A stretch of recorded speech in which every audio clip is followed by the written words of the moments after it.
Hello and welcome back. Last time we made scoping possible, and if I can find the correct place, now we can do something like this where we define global variables, we define variables that are scoped, and when we print variables they will try to find something that's defined in the inner scope, and if that's not, they will go to the outer scope, and if it's not there, they will go further to the global scope. And that means that if we look at this file here, where I have just copy pasted this code, now we can actually interpret that and ignore the warnings as always, and then it will print things correctly. So you see here it should print inner A, B is not defined here, so it should go to outer B, C is not defined here, it should go look here, there's no C, it should go, and that means it should go one step further out and print global C. That's exactly what we have, inner A, outer B, global C, and here it should be outer, outer, global, outer, outer, global, and here it should be global, global, global, global, global, global. Now one thing though is that apparently when we're printing strings it will say string value and then the value of the string. Let's change that because that is very silly, and if I'm not mistaken it's in here. Let's see, literal value to string. Let's go down here.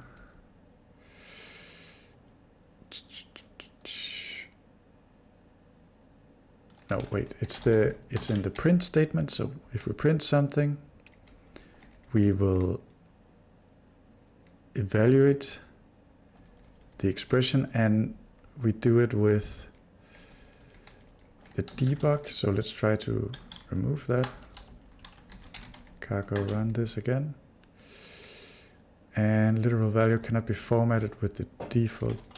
Okay, let's do this, and let's just check that it's called to_string, and there we go. And still not quite enough, because since it's a string I want to print the quotes as well, like that. Perfect. So now we're done with scoping, I think, more or less. Let's do a control flow. And here we get to the first point that I want to highlight. We are looking at control flow, so we want to basically introduce if-else. And the grammar is changed like this. Before we had a statement that could be an expression, a print, or a block. Now it can also be an if statement. And an if statement is something that has an expression which is like the predicate. You know, if this is true, then do this, otherwise do this. So let's see how we can implement that.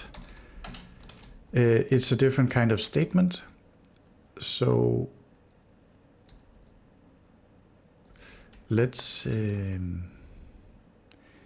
maybe add it here.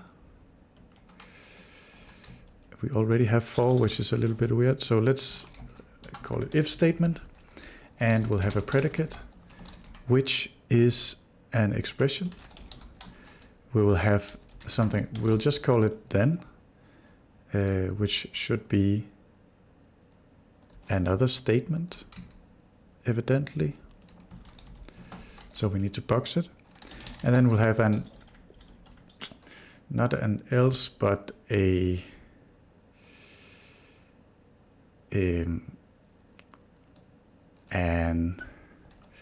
else.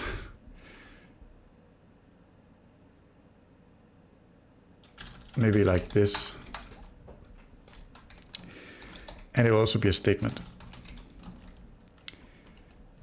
And there we go. Let's format it. Okay, thank you, Rust format. And actually, we need to remember that the else is not necessary. So we can put an option around it.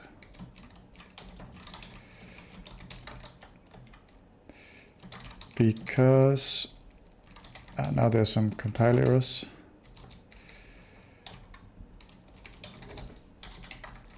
Let me fix those. Okay, so this is the basic setup we'll go with, or at least try to go with. And let's try to get the parser working. So,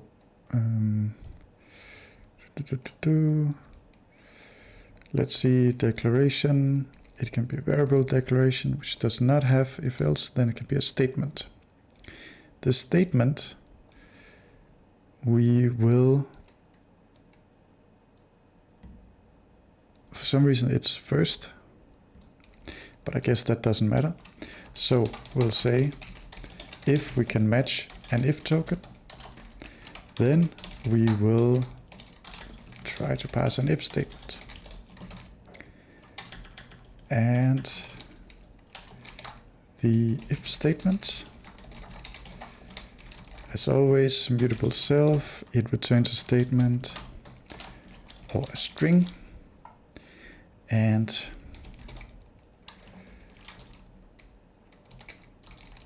we will go here now and try to implement it. So we want the syntax to be like C, where you have to put the parentheses. So we will require there to be a left parenthesis, and then we'll get the predicate. Let's call it predicate, so it matches our other code. So it will get an expression, and then there should be a right parenthesis, paren, expected after if predicate. And these guys consume, let me see, we need to unwrap them otherwise. Let me check that I do that everywhere, because yeah, looks correct. We need to unwrap the error or consume the error like this, so that if there is no parenthesis, it will actually return an error instead of doing nothing with it. Right. Then we need the then branch. So it will be another statement, presumably. And right, then we say if there is an else,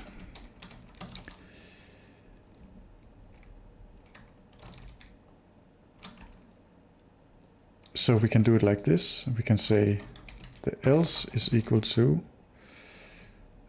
sum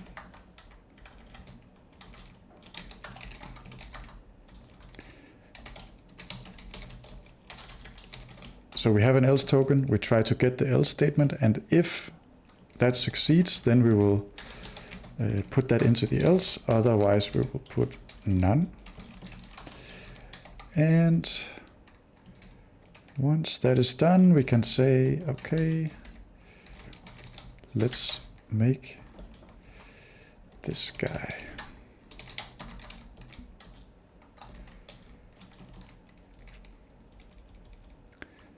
I think that should do it. Let's format it. Let's check it. There is an error.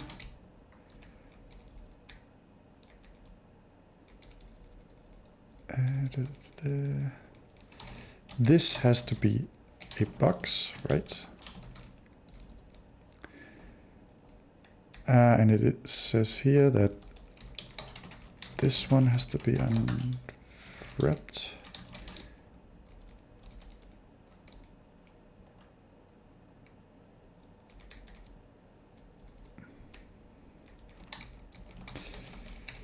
Can we do this?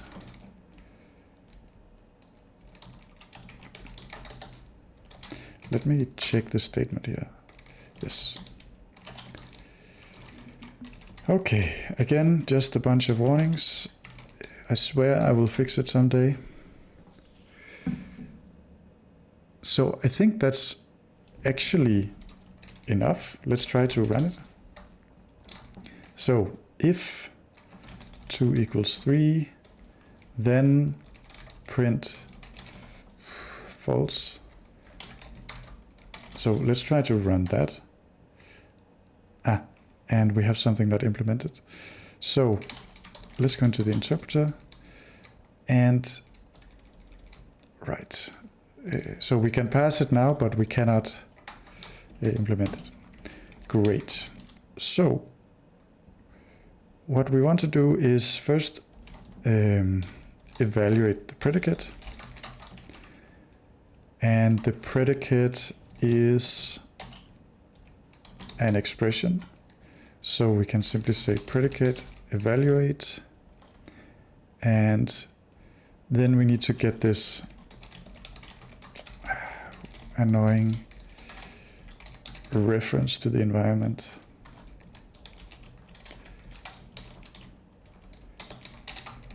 Could not get rift env. Great, what am I missing? Okay, now we evaluate it. Then we unwrap it and then we do that. Okay, and then we can say if, so this should give a truth like value. So let me check again what is actually the result of evaluating an expression. It is a literal value. And I think we have this is falsy thing.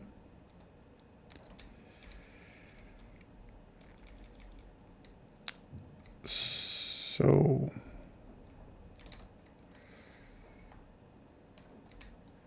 I want to do something similar.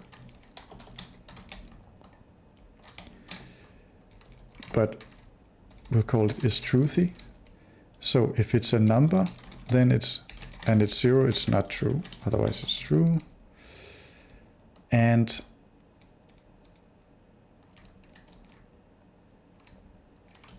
let's keep it like this. I was thinking that maybe we could make it return the actual Rust booleans, but just so we keep the symmetry with the is falsy, I don't want to do that.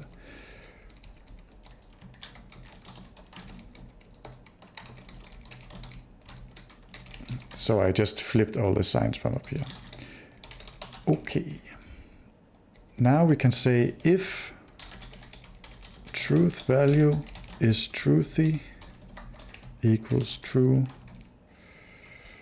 and we may have to qualify that.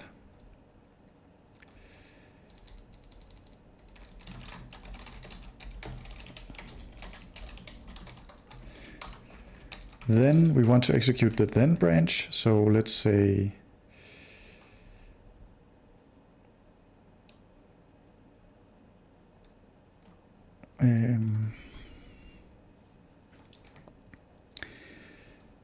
then dot evaluate this thing again.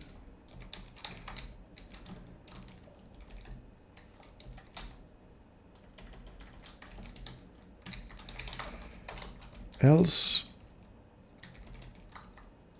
if, can we do this? If let some else statement equal else, then we want to evaluate the else.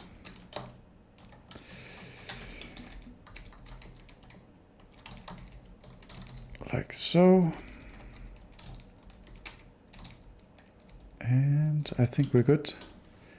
Let's see how bad it went. Right, so because this is boxed and because it's a statement, we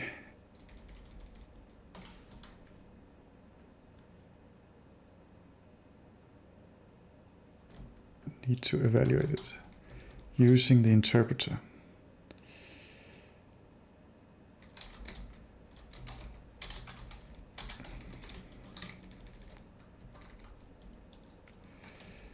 Let's try this.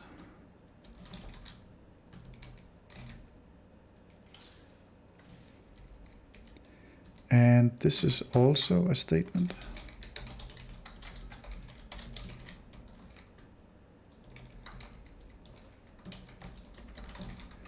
So it's not going to work because we need a vector.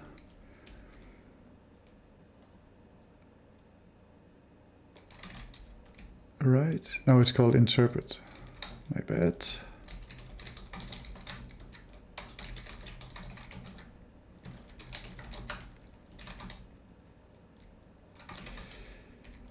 Yeah, we need to dereference it. Right. So now that type is correct, and then fortunately we have to wrap it in a vector.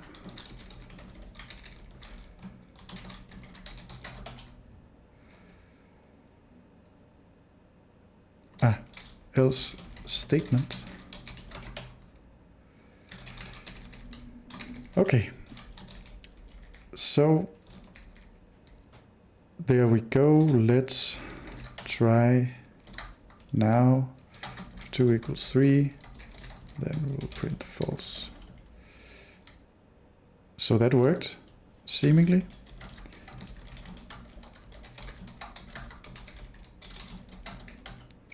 That worked. Let's see if the else branching works. That also works. Amazing. And we should be able to write multiple things. I will just like define something here, and otherwise we will say 3 and print A. Great. Now what if we do the same thing again,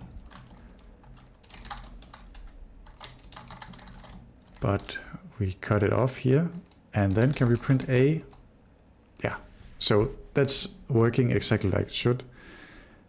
So these are defined in their own little little environment. Now we could also do this, I think.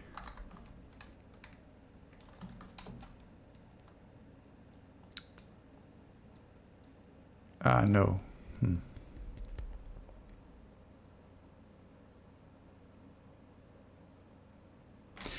Let me see in here in the parser. Print statement, if statement. Okay, so it tries to take a statement. And that could be an expression statement.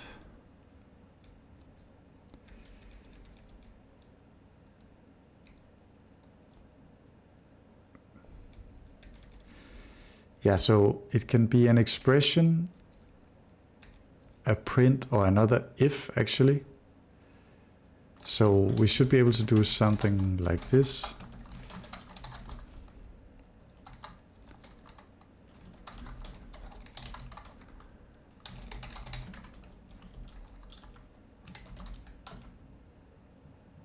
So that's kind of interesting. Normally you, well, okay, I guess you can do that.